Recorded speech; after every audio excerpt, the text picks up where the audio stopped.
video. So this is the last one I will be making for the next shop updates in the end of November, November 30th. This one is gonna be a hodgepodge of soap making. You know, when you're a soap maker, you have to think sometimes a month or 2 months in advance. And I had poured rosemary a couple of weeks ago for the Christmas tree embeds, the little trees, and I had extra rosemary. So I went ahead, since I needed camping restocked anyway, and poured the ground in a mold for camping. You can see here. So it's been a couple of months, couple of weeks since I poured that, but I wanted to show that it's absolutely possible to attach fresh soap to soap that is practically halfway cured. I also have some embeds I'm going to make for a restock of Horseshoe at the end of December for December's shop updates.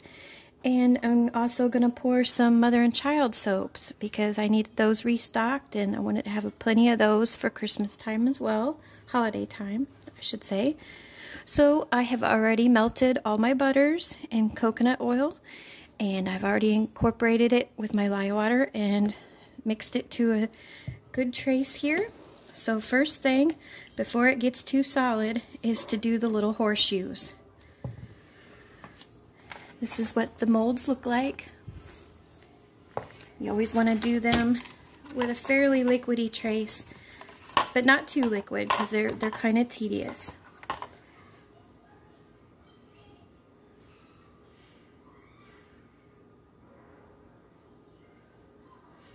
Do a quick pour on these.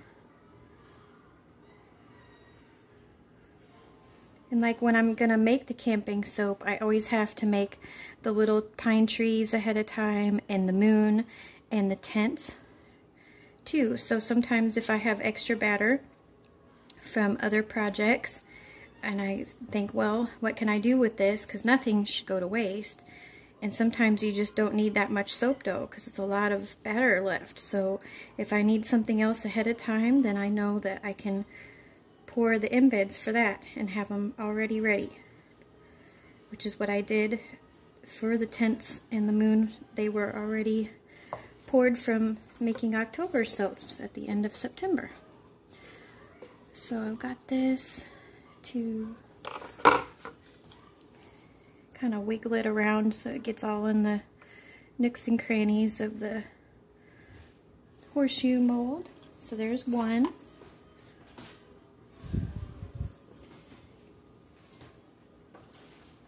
And I'm gonna pour the second before it gets too thick on me.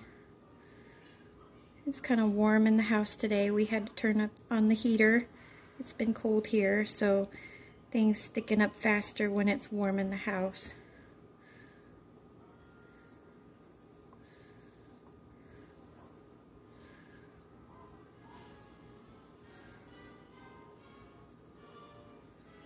Plus, I really, really need a new stick blender. I've been saying that for a while, but I really do.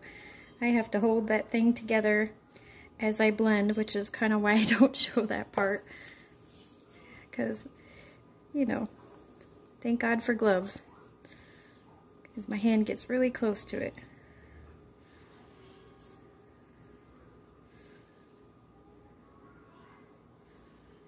Okay. And again, let's give this a little wiggle to get them all. And don't worry if they do stuff like that, like go a little bit over, because when they're done and you pop them out, you can clean them up or go around them with a knife and get all the extra off. But so that's the horseshoes. And next are the mother and child molds. And I already have some calamine clay infused in the part of the measured off olive oils. So let's add some more of this to here and get to stirring.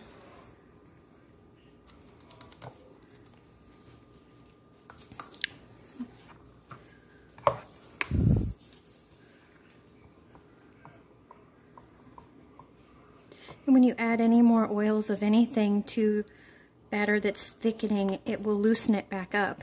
And sometimes your scent, your essential oil, or if you use fragrance oils, sometimes if it's a slow mover, it will loosen up a thick batter again. See, like just adding this clay and a little bit of more oil really helped to loosen it. So I'm not sure how much this is going to pour off, but we'll see, because I need enough for this guy. That's the main thing I'm trying to do here. So let's see how many I can do with what's in this pitcher.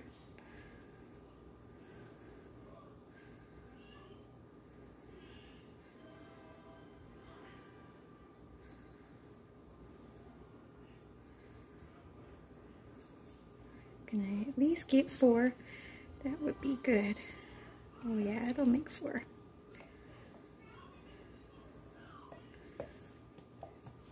And this is a wonderful soap for people with really sensitive skin. It's not scented. It's also perfect for your little newborn baby when they come home, to have a super gentle soap with no fragrance. And for mamas too, quite honestly. You're so fragile right after you give birth, really, that things that you used to be able to use on your skin, all of a sudden now you can't. And it's just part of the healing process and the trauma of birth. Also nice for eczema and all the other itchy skin conditions. Okay, so I'm gonna just stop with 4 now. If I have more batter, then I'll worry about that then, but I think it's good for now. So let me get a tray. Just slide this on so I can get it out of the way.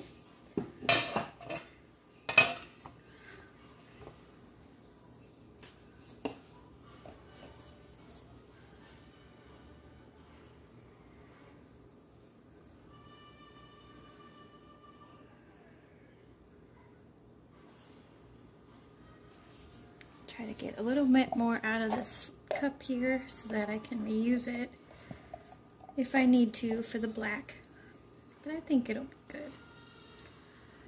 Okay, so let's give this a spritz, some rubbing alcohol.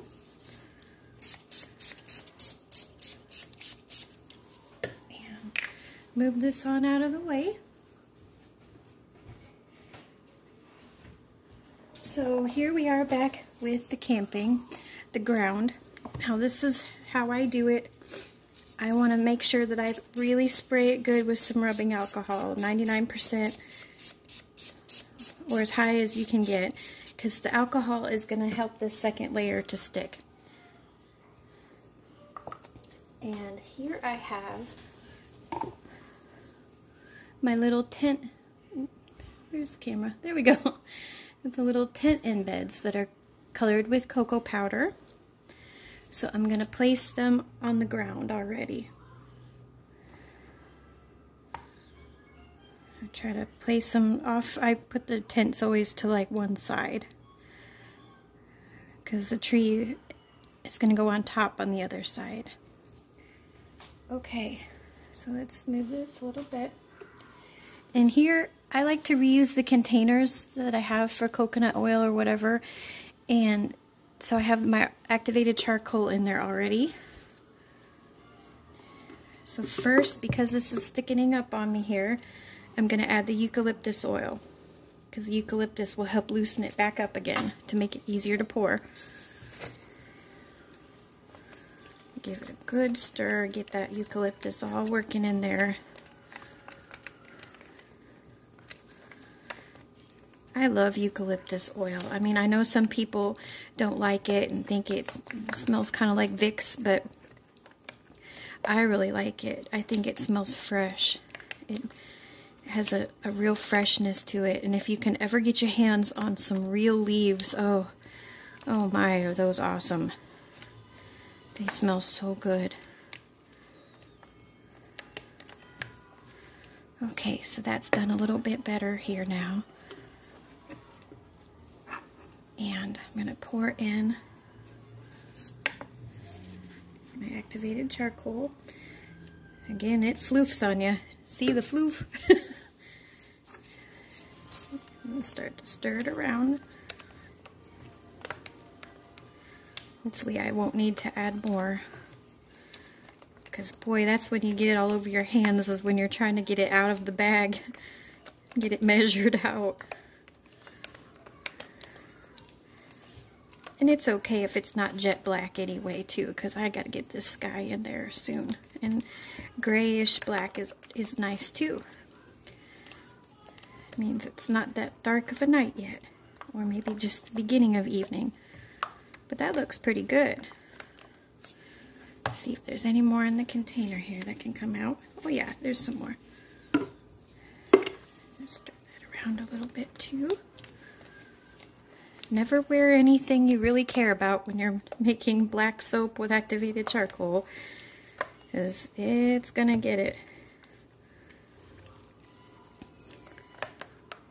But it's worth it for how good it is for your skin, and also for your teeth, to brush with activated charcoal, and activated charcoal toothpaste is amazing. Okay, so back to our mold. We're going to put in a little bit, just enough to get the moon in. Okay, so the good thing about it being thick is that we'll be ready for that moon.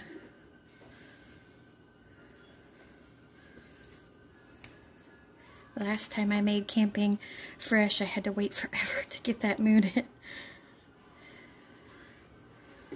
Okay, so let's try to get this off the edge here and not waste any of it. Get it in there. Good, okay. Spread it to the corners. Okay, now here's the moon.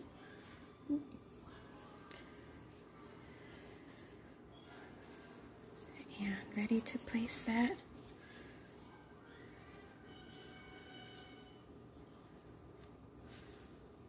Oh, I wanted to do it on the same side. That's right. So that I have the opposite side for the trees. Ooh, I don't know. That's okay. It doesn't matter. Just as long as you get them as close as you can to each other.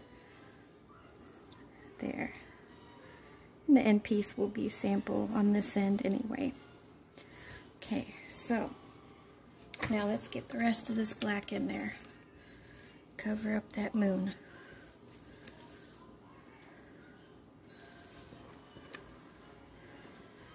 It gets harder to work with when it's floppy like this. Just trying to get it in there and get it smooth is your biggest problem.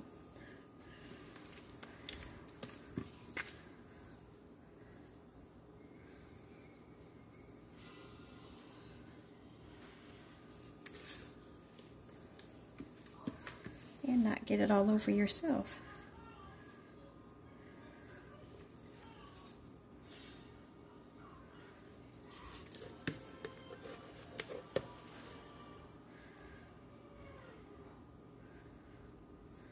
And there's just something about soap batter that makes it stick to your spatula too, which is another big problem, because you end up, that's how it's hard to smooth things down, because so much of it is still stuck to the spatula.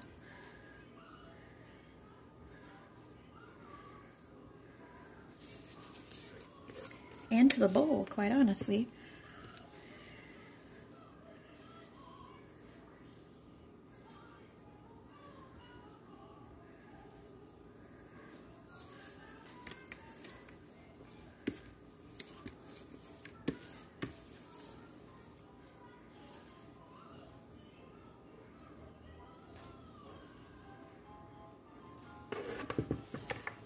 Let's give this a little wiggle right now. Try to save some of that up there. See? Everywhere.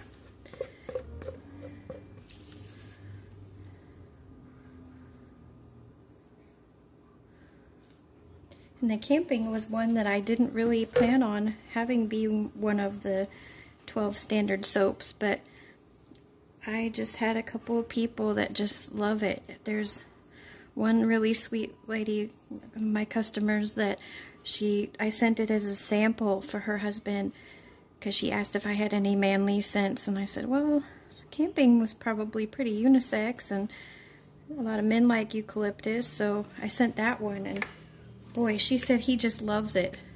And like the first batch of it, she bought half of them. So thank you for her. And then I decided that it shouldn't be seasonal because, you know, we still go camping sometimes in the winter. We may not tent camp, but we'll rent a tiny cabin or something, and we'll tent camp up until it's pretty cold. Not as much as we did before we had babies, because, you know, our concern is our kids, so we don't want them cold. We have a 5-year-old and a 2-year-old. But really, up until a certain point in the fall, it's nice to have it cooler at night. You can make a big nest in the inside of the tent with blankets and pad it all up, and lots of blankets and pillows and sleeping bags, and it's actually cozier like that. I like sleeping in the cold in the tent more than I like being in there in the summertime and waking up all sweaty. Because you know how the tent makes you wake up so sweaty. I like cooler weather camping more than hot weather camping. Especially up in the Midwest here, it is just mosquitoes and ticks, and by late fall, they're pretty much all gone. Okay, so that's about as good as I can do here. My gloves are super messy, so let me take them off.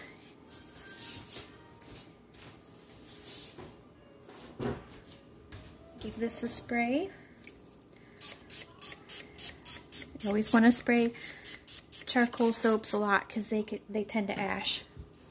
And I'll be back in the morning to do the cutting on the camping and unmolding of the mother and child and of the little horseshoe embeds. And then I'll also attach the little pine trees to the camping. Okay, I am back now to cut the camping soap and at least unmold the little horseshoes. I'm not sure about the mother soaps yet. They might have to be a little bit later.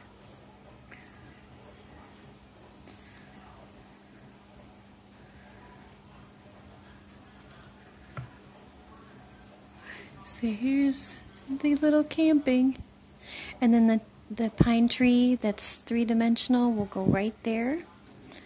But for right now, see this, you can attach this older ground part to the fresher sky. All it takes is just some rubbing alcohol to make them stick.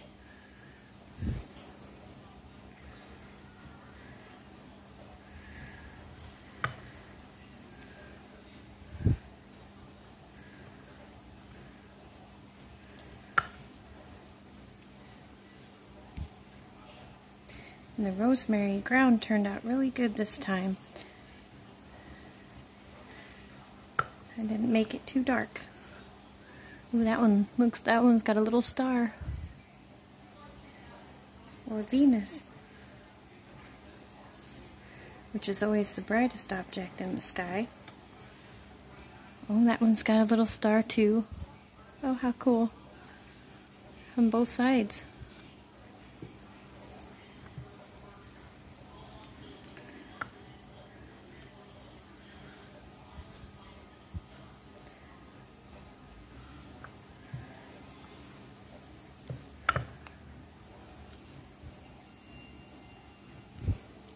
Very nice.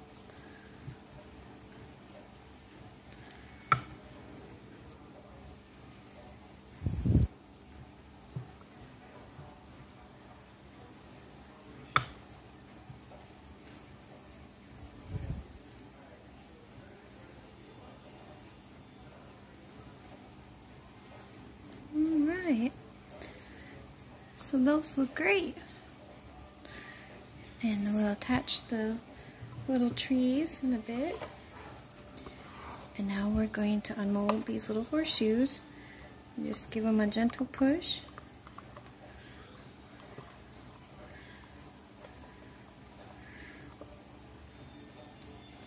And then of course I'm going to clean them up, go around the edges with like a knife just to clean off the excess, but that's how they look when they pop right out.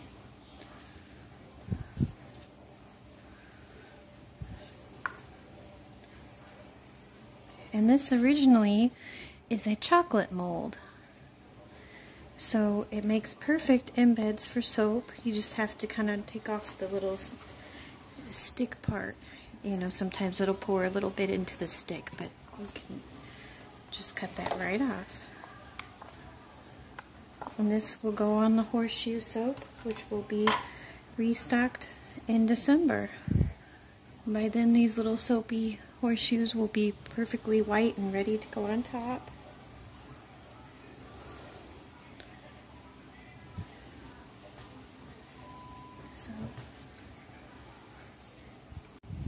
Okay, so I unmolded one of the mothers to see if they'll come out now. And they're a little sticky, but they will. And I turn off the flash so you can see the details on them. Although maybe they need to wait a little longer. I'll try one more and see. But it's this mold of 4, and I found with this detailed of a mold and silicone, if you spray it with a little alcohol first before you pour the soap batter, it seems like it helps to get all the details right.